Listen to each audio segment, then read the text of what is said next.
Certain politicians and the media use the term muscular liberalism. That's just another word for racism and Islamophobia. This stance on Islam has led them into primary schools to ascertain why young girls wear the hijab, as it could be interpreted as a sexualization of these young girls. I say shame on Ofsted for victimizing young girls, for choosing to wear religious articles of clothing. There is no such measure made for other religions or other articles of religious wear. This stance has other ramifications. It signals to the British public and emboldens groups such as EDL, BNP and other fascist and racist groups that women are oppressed by Islam, are made insubordinate to the men that supposedly forced them to wear it, and that it is the job of the British state to liberate us. We reject this imperialistic saviour thinking.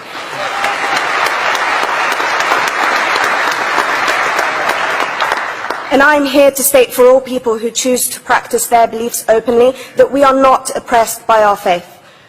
Islam is not one homogeneous block. There are Muslim women who do not wear the hijab, and that is their interpretation of their faith. The Quran beautifully states, "La ikraha fid din," which translates to, "There is no compulsion in religion." My faith has given me the right to choose 1,400 years before the Universal Declaration of Human Rights told me I could. A fun fact for your conference: my dad didn't want me to wear the hijab. I chose to. Those of faith, thank you. Those of faith should have the right to choose to wear their articles of faith. Sikhs wearing the turban, Jews wearing the kippah, or Christians wearing the crucifix.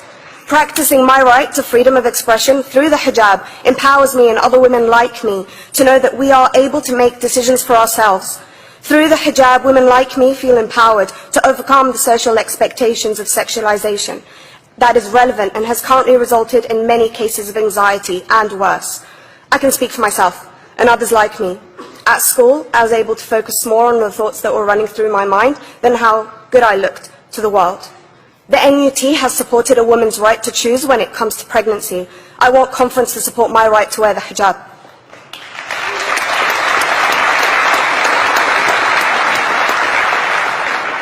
How I choose to practice my faith is clearly displayed for all to see. This makes me the target of hate crime. The level of racist attacks on Muslim women is disproportionate to any other oppressed group in British society because we are an easy target. This decision by Ofsted has ramifications beyond the school gates and must be seen in the context of increased attacks on the Muslim community and perpetuates the outdated notion that Muslim women are victims.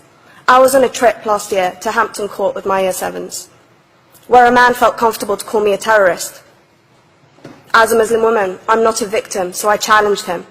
He denied it. I'm sure you've heard of the Punish a Muslim Day. It's been spoken about a few times already this morning. And as a Muslim, I'm actually quite optimistic. They're trying to limit it to one day. That's 364 less than normal.